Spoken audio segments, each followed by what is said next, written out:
Seperti yang kita tahu, matematik merupakan subjek teras yang sangat penting.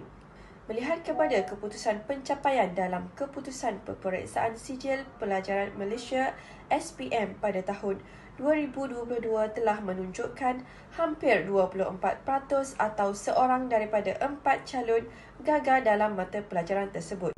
Oleh itu, kebaikan dalam menghadapi ujian besar seperti UPSR, PT3 atau SPM ialah boleh menilai dengan penilaian yang standard.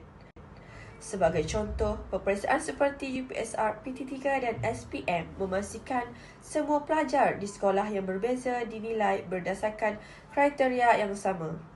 Penyeragaman ini membantu mengekalkan tahap pendidikan yang konsisten di seluruh negara. Ramai murid hanya menghafal formula tanpa memahami aplikasinya merupakan kelemahan dalam peperiksaan besar. Sebagai contoh, murid belajar pecahan. Murid mungkin dapat menyelesaikan soalan di dalam peperiksaan, tetapi apabila berhadapan dengan situasi kehidupan sebenar, seperti keliru membahagikan sebiji kek dengan rakan-rakan dengan menggunakan pecahan tersebut. Kelemahan ini menunjukkan bahawa peperiksaan besar tidak selalu mencerminkan pemahaman sebenar murid, tetapi lebih kepada kemampuan mereka untuk mengingat. Oleh itu, penting untuk kita mempertimbangkan pendekatan penilaian yang lebih holistik.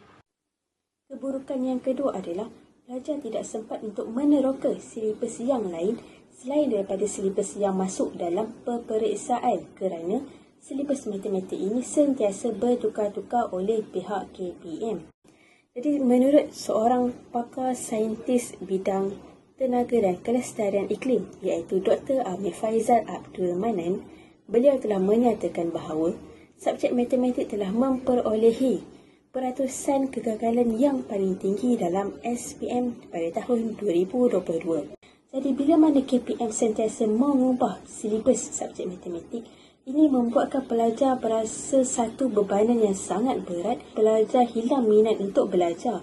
Tambahan, pelajar akan berasakan bahawa subjek matematik ini tidak penting untuk kehidupan seharian mereka. Konsep PPD sangat penting kerana ia akan membantu cikgu untuk menganalisa pelajar mana yang boleh mengira dan pelajar mana yang tidak boleh mengira dan perlu diberikan perhatian yang lebih dalam subjek matematik.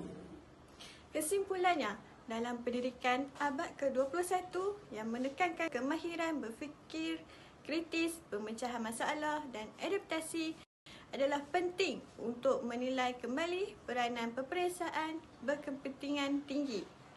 Mungkin sudah tiba masanya untuk mengubah pendekatan penilaian supaya ia lebih menyeluruh dan tidak hanya berfokus kepada keputusan peperiksaan sahaja, tetapi juga memberi perhatian kepada perkembangan holistik pelajar. Audio Jungle.